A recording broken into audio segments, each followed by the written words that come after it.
तो नमस्कार मध्य प्रदेश के किसान भाइयों। हमें पता है आपको सीएम किसान कल्याण योजना की 14वीं किस्त का बेसब्री से इंतजार है। तो दिसंबर का महीना लगभग बीत चुका है। आज 30 दिसंबर है और दिसंबर में जितने भी अनुमान लगाए गए थे, जो संभावित तारीख बताई गई थी, वो सब फेल निकली। शिवराज सिंह चौहान और मध्य प्रदेश के मुख्यमंत्री मोहन यादव द्वारा लगातार 2 से 3 बार दिसंबर के महीने में किसान सम्मेलन का आयोजन किया गया, लेकिन उस दौरान किसानों को पैसा नहीं दिया गया। 14वीं किस्त के 2000 रुपये किसानों को नहीं भेजे गए। देखिए 28 तारीख को जब भावंतर योजना की तीसरी किस्त का भुगतान किया गया था, जावरा जिला रतलाम से, तब बहुत बड़ी उम्मीद थी कि सरकार किसानों के खाते में 14वीं किस्त का पैसा भेज देगी, लेकिन तब भी पैसा नहीं भेजा गया।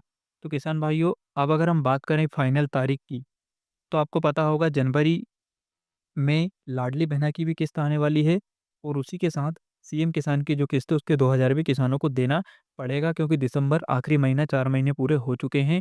तो सरकार आपको जनवरी के महीने में तो 14वीं किस्त देगी ही, लेकिन किस तारीख को मिलेगा?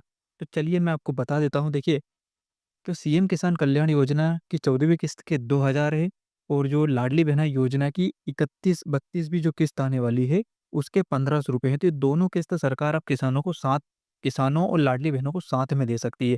अब साथ में देने का मतलब ये है कि आपको पता होगा, मध्य प्रदेश हो या देश की किसी भी राज्य की बीजेपी सरकार हो, हर बार किसी न किसी बड़े धार्मिक त्योहार के उपलक्ष्य में किसानों को, गरीबों को, महिलाओं को सहायता राशि सरकार भेजती है। आपने दिवाली के समय भी देखा होगा, रक्षाबंधन के समय भी देखा होगा। अब पिछली किस्त की अगर हम बात करें, तो जो 13वीं किस्त आई थी सीएम किसान की, वो बलराम जयंती पर आई थी। तो इसी प्रकार दोस्तों, आपको जो 2000 रुपए 14वीं किस्त के मिलेंगे, तो अब वो मिलेंगे मकर संक्रांति के त्योहार के अवसर पर। क्योंकि मकर संक्रांति 14 और 15 जनवरी में आने वाली है। तो ये 2 दिन हमारे देश में मकर संक्रांति का त्योहार मनाया जाएगा। तो इसी दौरान, इसी से मतलब कुछ दिनों पहले, यानी कि जैसे कि 14 और 15 को मकर संक्रांति का त्योहार है, तो सरकार 10 तारीख से लेकर 14 तारीख के बीच में किसी भी दिन किसानों को 14वीं किस्त के 2000 और लाडली बहनों को 32वीं किस्त के 1500 रुपए भेज सकती है। ठीक है किसान भाइयों, क्योंकि 14वीं किस्त अब आपको त्योहार के अवसर पर ही मिलेगी, सरकार को पैसे की व्यवस्था करनी पड़ेगी। करीब-करीब 1700 से 1800 करोड़ रुपए किसानों के खाते में सरकार को भेजना पड़ेगा।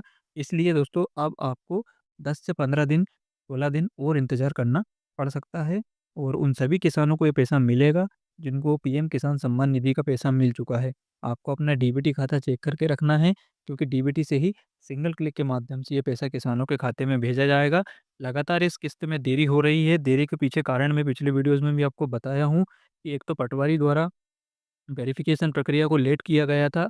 उनके धरने के कारण धरना प्रदर्शन हुआ था, जिसके कारण पटवारी ने कुछ माँग रखी थी सरकार से, तो उन्हें धरने पे चले गए थे।